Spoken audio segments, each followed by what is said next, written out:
I beat difficulty 30 Dracula with Skadi in Death Must Die. Now, starting off, I didn't really have a plan here, but for the last couple days, I had been making attempts at difficulty 30 and getting closer and closer each time. Before this, my most successful build was a Nixie Gem High Warp Strike, which, as you can guess, is as disgusting as it sounds. It was time plus mord and hope you get all the procs plus all the attack speed. Unfortunately, I'm not always the best at dodging, and so every single time, I would get really close and then die right at the end. I started this attempt after a lot of failed runs the previous day, and I'd been kind of frustrated, so I didn't go into this with a pre-planned build. I didn't swap my gear to be optimal, I just kind of threw on random stuff. Sure, I had 40 move speed boots because that's kind of important, I had revive on my chest, but aside of that and a pretty decent weapon, there wasn't anything too special here. It's not like I was a full summon gear for summon build, or full spell gear for spell build. I was just wearing random stuff, and, well, as it turns out, maybe that's good enough. But if you do like builds in Death Must Die, I want to highlight a couple that I found especially fun. Those are coming up soon, be sure to get subscribed, leave a like while you're down there, and for now, let's get into how I beat Darkness 30 for the first time. This time, I was playing Skadi with Sign of the Apprentice, hoping it would be a little bit more forgiving. Krom was the first god offered to me. Alright, that's pretty good, I won't reroll it. And he works with a wide variety of builds, or of course he can become his own build. Then I grabbed Warp Strike, because EXP in is also pretty darn good, and you can turn that into an auto attack build with enough ranks. Skadi's Sign of the Apprentice gets ranks every time she levels up. For every 2 levels she gains, one of her skills gains another level, which is really good for pumping up your auto attack. So I still had lots of options. Next, in an early encounter with the Fates, I got really lucky, because I wasn't too thrilled with the boons being offered. So, of course, I used a reroll, and I got offered a legendary. Yeah, +1 dash is really going to come in handy here. And then I tried to aggressively reroll to get a good bonus, got a little frustrated, and, well, actually settled on Mort, who's really strong right now, probably one of the strongest gods, and always a good choice to include in your build. So from here, I had 2 choices. Either I go all in on Warp Strike and make an auto attack build, or I go with something like Chains of War, maybe go into some summoning, or grab some phantoms, and play that instead. Around 4 minutes in, I had my second encounter with the Fates. I picked up Extra Life from the Fates, which extra life often helps you out. It's especially good if you grab Lifelink. That way, when you're below 25% health and get the healing consistently, your health pool is much larger so you can take more damage. It was also about this point that I noticed my Chains of War were melting everything. So wait a minute, maybe this could be my build. From here, I go all in on attack speed, luck, chains, and knockback. So that's exactly what I did. And as a result, the next few minutes really weren't that eventful. The only thing that really came to mind is I picked up Time Field. Being somewhat close range, it makes dodging projectiles easier. The gargoyles went, well, I felt like I was a moment away from disaster, but disaster never struck and Time Field was doing its job.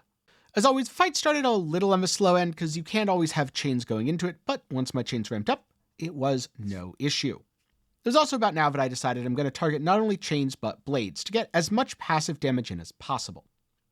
Now I did find EXP gathering a little bit troublesome because sometimes I'd absolutely melt stuff and other times I wouldn't, but overall it wasn't too bad and having the chains up and active and knocking stuff back felt really good.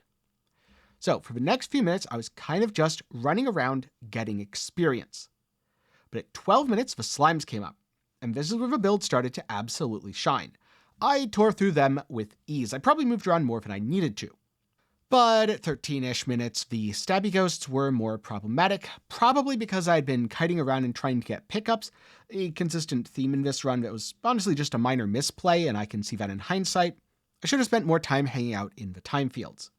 The start of a Necro was scary, but I realized I could play pretty safe, rely on Lifelink to heal, and with my increased life, even if my life got low, I had a decent buffer. Thankfully, that got me through the fight. But it only gets harder from here. Or at least so I thought. Because just before 16 minutes, I got a full heal. Yeah, sometimes the game just throws you a bone, and I was able to get all of my life back, which set me up really nicely for what I think is the most dangerous section of the game, which is the last 4 minutes. At least on difficulty 30, I have a lot more runs that end in this range. I guess I have a lot of runs that end on the Necromancer too, because he's kind of a pain. But from about 14 to 19 minutes, 50 seconds, that's where I'm most likely to fail. I'll probably kill Dracula and I'll probably handle everything before. With a full heal, it went okay, until about 18 minutes, when the free skeletons were an absolute nightmare. Again, I felt like I was on the edge of death the entire time. But luckily, I did get through it just barely, thanks to lifelink and the time bubble. Having the larger health pool was really making a difference, so I'm glad I got the life from the fates early on, and it also put some levels into it. Right before 19 minutes, I picked up some more heals, and then proceeded to completely destroy everything. Again, chains builds, the more things you can attack, the more chains you get. The more chains you get, the more damage you do. And so if there's a bunch of adds, like with a skeleton Zerg waves or the slime Zerg waves, you're able to tear through things like nobody's business. This is also why it's a good thing that Dracula summons adds. They're not adds that make him stronger, they're adds that make you stronger. Now I did heal up before Dracula, but handled the add summon really poorly, so I lost it all again. From there, I started to play the fight really cautiously, because I hadn't beaten Dracula on Darkness 30 yet. I really wanted to win here. Probably too cautiously, as within the time bubble. I probably would have been fine just blasting him and watching for his hand. There's a little tell before he does his AoE projectile nova, where he raises his hand and makes ominous gestures. As long as you don't see that, you're pretty much fine to smack him. And as a result, the fight was quite long, but I finally got him down. Now, a lot of my difficulty 30 progression was when the game was in a much harder state, so this kill felt a little bit bittersweet to me. On the one hand, difficulty 30 still isn't easy, and it's absolutely an achievement to get him down. But on the other hand, it's a bit cheap feeling to do something right after a nerf. The good news is, the point of a nerf wasn't just to make players feel bad. It wasn't to rob players of the sense of achievement that comes from defeating a difficult encounter. Quite the opposite. It was to allow more players to experience that sense of achievement, while also allowing for actual build viability. Because before this, there was really only a couple builds that did super well and could take things down. Everything else, you're out of luck. So you spend a lot of time fishing for specific gods and specific blessings, and if you didn't get it, you restart it. And admittedly, I still kind of do that, but that's more because I like doing it rather than because I have to. So overall, it's a positive change, and overall, playing a fair bit since, I have had a lot of fun with the new balance of difficulty 30. It just made that moment of victory a little bittersweet. And now I'm curious, what's the highest difficulty that you've completed in Death Must Die? And do you think that you'll take out Darkness 30? Be sure to let me know down in the comments below. And if you're looking for something else to watch, then be sure to check out my review of Death Must Die, or my beginner's guide for some tips and tricks that you may not know. But also remember, the game is constantly changing and evolving. It's in early access, and the devs have been very active about improving things, so there's a chance this build won't be the same in the future. And also, this isn't really a guide, this is just how I beat things. Looking back, there's a lot of stuff that I didn't do optimally, but it was just optimal enough to work, and for that I am pretty happy.